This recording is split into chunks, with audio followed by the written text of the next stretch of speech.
লাইলাতুল কদরে করার জন্য স্পেশাল আমল নবী করিম সাল্লাল্লাহু আলাইহি সাল্লামের পক্ষ থেকে রেকমেন্ডেড আমল একটাই আছে, সেটা হলো মা আয়েশা রাদিয়াল্লাহু তাআলা আনহা বর্ণিত হাদিসে যে দোয়ার কথা আমরা জানি সেটা হলো আল্লাহুম্মা ইন্নাকা আফুউন তুহিব্বুল আফওয়া ফাফু আন্নি। হে আল্লাহ, আপনি ক্ষমাশীল, ক্ষমাশীলতাকে পছন্দ করেন, অতএব আমাদেরকে ক্ষমা করে দিন। এই দোয়া বেশি বেশি করে করা। এর বাইরে আমরা জিকির, আজকার, তাসবিহ, কোরআন তেলাওয়াত, দোয়া, রোনাজারি এগুলোর মাধ্যমে পুরো রাত অতিবাহিত করার চেষ্টা করবো ইনশাআল্লাহ। রোজা রেখে সবচেয়ে গুরুত্বের সাথে যে বিষয়টা খেয়াল করা দরকার সেটা হলো সকল প্রকার গুনাহ থেকে বেঁচে থাকা। আমি রোজা আছি, আমি গীবত করবো না, আমি রোজা আছি ঝগড়া করবো না, আমি রোজা আছি গালমন্দ করবো না, আমি রোজা আছি মিথ্যা কথা বলবো না, আমি রোজা আছি হারাম কোনো জিনিস ফেসবুকে, ইউটিউবে, মোবাইলের বাইরে, অফলাইনে, অনলাইনে কোনোভাবে দেখবো না। এই জিনিসটা হলো রোজার মধ্যে সবচেয়ে গুরুত্বের সাথে আমাদের করা দরকার। আমরা বেশিরভাগ মানুষ নফল আমল করি, ফরজের খবর নেই। আমরা কোরআন তেলাওয়াত করি, আমরা ওয়াজ শুনি, আমরা জিকির আজকার করি, কিন্তু আমি মোবাইলে হারাম জিনিস দেখি, ভিডিও দেখি, মিউজিক শুনি, ইচ্ছায় অনিচ্ছায় আমার জ্ঞাতসারে গুনাহ করি, তাহলে আমার রোজার পুরো ফজিলতটা নষ্ট হয়ে যায়। নবী সাল্লাল্লাহু আলাইহি ওয়াসাল্লাম বলেছেন, রব্বা সাইমিন লাইসা লাহু মিন সিয়ামিহি ইল্লাল জু'। বহু রোজাদার আছে রোজা থেকে উপোস থাকা ছাড়া তার কোনো উপকার হয় না। সেজন্য এই জিনিসটা খেয়াল করা দরকার।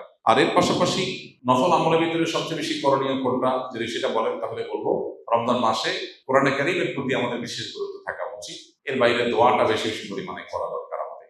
শবে কদর পাওয়ার সহজ উপায় কি? শবে কদরের রাত যেহেতু একেবারেই চূড়ান্তভাবে ফিক্সড কোনো রাত নয়, সেজন্য শবে কদর পাওয়ার উপায় হলো রমজানের শেষ দশকের প্রত্যেকটা রাতে ইবাদত করা। প্রত্যেকটা রাতে ইবাদত করার যদি সুযোগ না হয় তাহলে কমপক্ষে বেজোড় রাতগুলোতে ইবাদত করা। নবী সাল্লাল্লাহু আলাইহি ওয়াসাল্লাম বলেছেন, তাহাররাউ লাইলাতুল কদরি ফিল বিদরি মিনাল আশরিল আওয়াখিরি মিন রমাদান। রমজানের শেষ দশকের বেজোড় রাতগুলোতে তোমরা কদর তালাশ করবে। তার মানে এর মধ্যে যে কোনোটা হতে পারে। আল্লাহ তাআলা বিষয়টাকে উজ্জ্বল রেখেছেন কেন?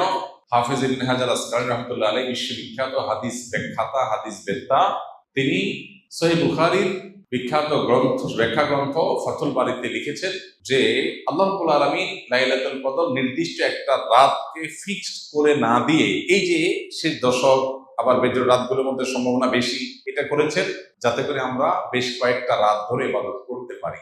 এখন মনে হতে পারে এটা তো আমাদের কষ্ট হচ্ছে, আমাদের জন্য বোঝা হলো, ফিক্সড হলো তো আমাদের জন্য সহজ হয়ে যেত। মরার পর যখন আমল নামা হাতে পাবো তখন মনে হবে, ইস, এই লাইলাতুল কদর আল্লাহ শেষ 10 রাতের মধ্যে রেখেছেন, পুরো রমজান রাখতেন তাহলে 30 রাত ধরে ইবাদত করতে পারতাম।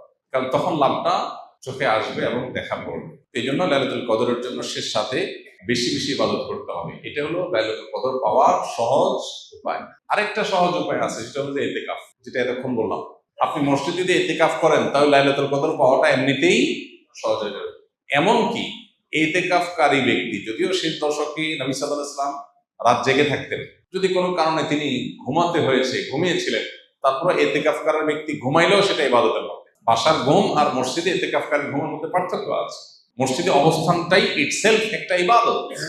অতএব আপনি যদি চান যে আমার লাইলাতুল কদর মিস না হোক, তাহলে তার জন্য সবচেয়ে মোক্ষম সুযোগ এবং সবচেয়ে সহজ উপায় হলো ইতিকাফ করা। ইতিকাফ অত্যন্ত প্রেমময় একটি ইবাদত, যেটা খুব ভেতর থেকে ফিল করা যায়, আল্লাহর সাথে একান্তে কথা বলা যায়, অনুভব হবে যে আমি আল্লাহর ঘরে আছি, আল্লাহর ঘরে হাজির হয়ে গেছি। সবাই বের হয়ে যাচ্ছে, আমি বের হচ্ছি না, কারণ আমি আল্লাহর ঘরে বন্দী, নিজেকে বন্দী করে ফেলেছি। অন্যরকম এক ফিল আসবে ইনশাআল্লাহ। শবে কদরের অন্যতম আমল হলো রাতে দাঁড়িয়ে ইবাদত করা, নামাজ পড়া। এই জন্য আমরা লাইলাতুল কদরে ইনশাআল্লাহ তৌফিক অনুযায়ী 2 রাকাত করে করে লম্বা লম্বা কেরাত, লম্বা লম্বা রুকু, লম্বা লম্বা সিজদা দিয়ে খুব মনোযোগের সাথে দীর্ঘ সময় নিয়ে আমরা নামাজ আদায় করার চেষ্টা করব। এটাই হলো লাইলাতুল কদরের নামাজ। এর কোনো রাকাত সংখ্যা নাই যে এত রাকাত পড়তে হবে, যার যতটুকু তৌফিক হয়, 2 রাকাত, 4 রাকাত, 6 রাকাত, 8 রাকাত, তারাবির পরে রাতভর আমরা সেই নামাজগুলো পড়তে থাকবো ইনশাআল্লাহ। নামাজের পাশাপাশি লাইলাতুল কদরে করার জন্য স্পেশাল আমল নবী করিম সাল্লাল্লাহু আলাইহি সাল্লামের পক্ষ থেকে রেকমেন্ডেড আমল একটাই আছে, সেটা হলো মা আয়েশা রাদিয়াল্লাহু তাআলা আনহা বর্ণিত হাদিসে যে দোয়ার কথা আমরা জানি সেটা হলো আল্লাহুম্মা ইন্নাকা আফুউন তুহিব্বুল আফওয়া ফাফু আন্নি। হে আল্লাহ, আপনি ক্ষমাশীল, ক্ষমাশীলতাকে পছন্দ করেন, অতএব আমাদেরকে ক্ষমা করে দিন। এই দোয়া বেশি বেশি করে করা।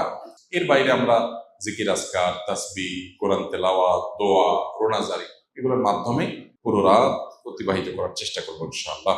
নামাজের ক্ষেত্রে বিশেষ কোনো নামাজ নাই যে লাইলাতুল কদরের এরকম এত রাকাত নামাজ, প্রথম রাকাতে অমুক সূরা এতবার, তমুক সূরা এতবার, এরকম কোনো বিশেষ নিয়ম নাই। বরং অন্য যে কোনো নামাজের মতো যে কোনো সূরা দিয়ে আমরা নামাজগুলো পড়তে পারি। নামাজের ক্ষেত্রে বিশেষ কোনো নামাজ নাই যে লাইলাতুল কদরের এরকম এত রাকাত নামাজ, প্রথম রাকাতে অমুক সূরা এতবার, তমুক সূরা এতবার, এরকম কোনো বিশেষ নিয়ম নাই, বরং অন্য যে কোনো নামাজের মতো যে কোনো সূরা দিয়ে আমরা নামাজগুলো পড়তে পারি। এর বাইরে আমরা জিকির, আজকার, তাসবিহ, কোরআন তেলাওয়াত, দোয়া, রোনাজারি এগুলোর মাধ্যমে পুরো রাত অতিবাহিত করার চেষ্টা করবো ইনশাআল্লাহ।